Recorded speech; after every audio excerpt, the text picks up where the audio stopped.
year. Well, on the Hebrew date, the 27th of Adar, Chav Zayin Adar, marks the Hilula of a famous old Rishon Letzion. He happened to be, I believe, the 12th Rishon Letzion in Jewish history. His name was Harav Rafael Moshe Bola, Zeche Tzadik. And I believe he passed away on the 20th of April in the year 1773, approximately 250 years ago, around. From the time of recording, he would become one of the great rabbis of Jerusalem. And he would be a Rishon LeZion, I think, for a short window of time, as many as 244 days, a majority of a year, the 12th Rishon LeZion, respectively. And he was actually famous for the Torah book he wrote. They called Get Mekushar, I believe, that dealt, let's just say, with the laws within regards to divorce and get a separation in of itself. Let's explore a few of the highlights of the great rabbi's life. Now, he was born, I believe, in Saloniki, and not too sure exact date. I believe his father was great rabbi, Rabbi Yosef Bola. I think he would go on to get married to the daughter of Rav Shmuel Kimche. It's reported over, and he would take on various different roles, obviously learning brilliantly even at a young age. I think while he was still a youth, he would actually work as a rabbi in Ancona. This was Ancona, respectively, being a region of Italy, I think with 100,000 inhabitants. I think it's a province in of itself, I think quite near the port. Then he will go on to an area called Marcia in Italy, which I think is a region bordering the Emilia-Romagna region to the north, let's say Tuscany, respectively, I think quite near the Republic of San Marino, if I'm not mistaken, over there. And this was eventually he would go on and immigrate to Palestine, to Israel, Eretz Israel, and settle in Jerusalem, which absolutely incredible. Kamut, he was about in the year 1752. This was about 21 years before he passed away. He would go out as a Shochet de Rabbanan, a rabbinic emissary representing Jerusalem to Turkey. Turkey at that point in time, during the heart of the 1700s, arguably had the greatest Torah community in of its day. So he would actually set out for there, and he would print, I believe, his first book in Constantinople, respectively, which was a collection of sermons, various different drashot, let's just say, that he gave during his time. I think it was this book in of itself, let's say drashot, the sermons, was called the Chaye Olam, very, very Torah, colossal book, which I recommend everyone to actually look into. The introduction to the book, reportedly over, is also brilliant. And he talks about how I think there was a vast amount of immigration to Jerusalem had increased during his time. He actually relates over the anti-Semitism and let's just say the anchorness of the Arab community because of that. He would eventually return to Jerusalem and become one of the scholars. There was a yeshiva at the time, which was called, interesting enough, the Nevei Shalom. So go on to become one of the great rabbis there. The Rosh Yeshiva, I think, would pass away, Rabbi Yisrael Yaakov Al-Ghazi. This would be in the summer of Taf Kuf Tet Zayin. He would be appointed in his place, I think, as a Rosh Yeshiva, a very, very prominent position, which obviously brought about, let's just say, huge responsibility. And it's a pinnacle always to have a top position like that.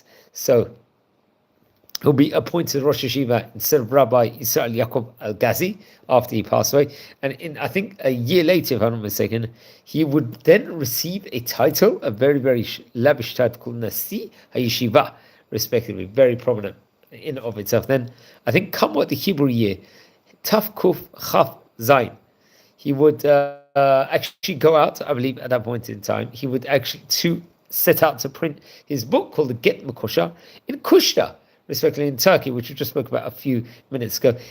Let's just say it received huge publicity, this book did, even all across the different four planets, the four sides of the globe in of itself. Even in Europe, it was a very much star-studded, let's just say, book. A very much wanted book over there. I think the book itself deals with like the procedure of how divorce comes about from a halachic perspective.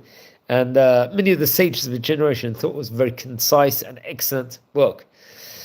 And I would recommend everyone to look into it. Hopefully you're not going to need to lead into that specific topic in of itself. Okay, so I think come with the Hebrew year, Taf Kuf Lamed. I think he would actually be one of the signatures on a letter that was or connected to Rav Yom Tov Al-Ghazi and Rav Yaakov Chazan. Interesting enough, these were two famous rabbis at that point in time. He would sign, I think, letter, let's just say, of a mission for those two rabbis. The latter, Rabbi Yaakov Chazan, is a rabbi we've spoken about on various occasions before.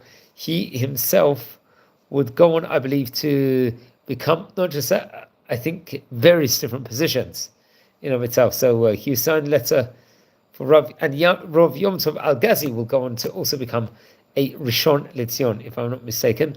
I think he would actually have been previously, and was a famous, let's say, rabbi in the famous Yeshivat Bet El, respectively.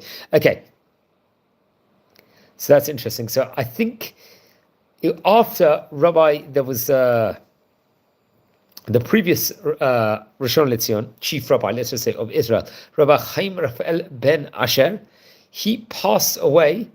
He would be appointed in his place as Rishon Lezion, the chief rabbi of Israel at that stage in time. Very interesting. So over there, I think this was a turbulent time period, let's just say, especially that last year of his life after he passed away. I think there was in Jerusalem a famine, it was reported over, and it really did affect many people in a very bad fashion over there. And unfortunately, there were casualties. Some people did pass away due to a result of the famine or diseases that resulted from it. And I think he also was among the people that fell ill because of that. Now, he passed away, as we said before, I believe on the 27th of Adar. This would have been in the, to be precise, I think in the English year 1773, he passed away. That means he would have only been about 244 days, the Rishon Lezion, but nearly a year time period. But he was the 12th Rishon Lezion, which was very, very prominent position. Now, let's talk a bit about the position. I think it was always going to be a temporary position, because I think there was beforehand that we said for Rav Chaim Rafael ben Asher was Rishon Lezion, and I think when he passed away, I think these position was going to go to, if I'm not mistaken, let's say this pinnacle position to Rafael Miyuchas, I think. So Rafael Miyuchas would pass away. And Rav Moshe, so Rav Moshe Yosef Mordechai Miyuchas, I'm not too sure if he will become a Rishon Lezion. He will become a later stage in time. I think he did. So as a temporary move in between to this time period, it would be over here that this great Chacham, Rafael Moshe Bola, will actually serve while waiting the transition. Eventually, it will be Rav Yom Tov Al-Ghazi would take his place after he passed away. He would take the position. Rabbi Yom Tov was a great rabbi we've spoken about on various occasions before. He was Rosh Yeshiva of the famous Yeshiva Bet El also, and wrote various different Torah colossal works. Now, among his sons, his children, was his son Rav Shlomo Bola, who was author of the Shlechem Shlomo book, which was, I believe, printed in Saloniki in Tav Kuf Nun Hey, and his daughter, if I'm not mistaken, would get married, I think, to Rav Yom Tov Al-Ghazi, respectively enough, and he would become one of the famous judges, let's just say, in his time, and become a Rishon Lezion. Yes, so Rav Yom Tov Al-Ghazi will become, just to explore a little bit, he would be the 13th Rishon Lezion, it's reported over, so he would take over from Rav Moshe Bola after his shortish stint, and very, very interesting. Yeah, so this is going to be his Hilula, 27th of Adar. Don't forget to light candles in his memory. Our friends, we're a community here. We're learning about the great rabbis of yesteryear. We've covered about 850 rabbis already inside this series, which is a phenomenal achievement at the moment. Absolutely phenomenal. So please don't forget to like and subscribe to the channel. And if you feel anyone is interested in watching any of these videos, please share the videos to those people also. I believe he was actually buried in the Har HaZeitim, the Mount of Olives plot in Jerusalem. And so he would, so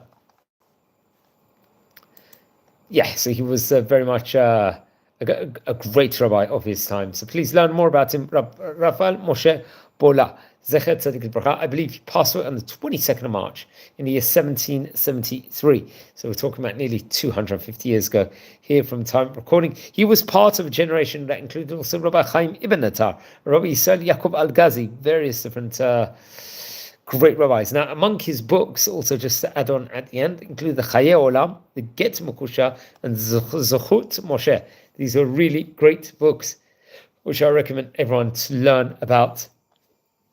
He was once again just the Rosh Yeshiva, or the famous Yeshiva Neve Shalom in Jerusalem. So wishing you all blessings here from Israel, and take care.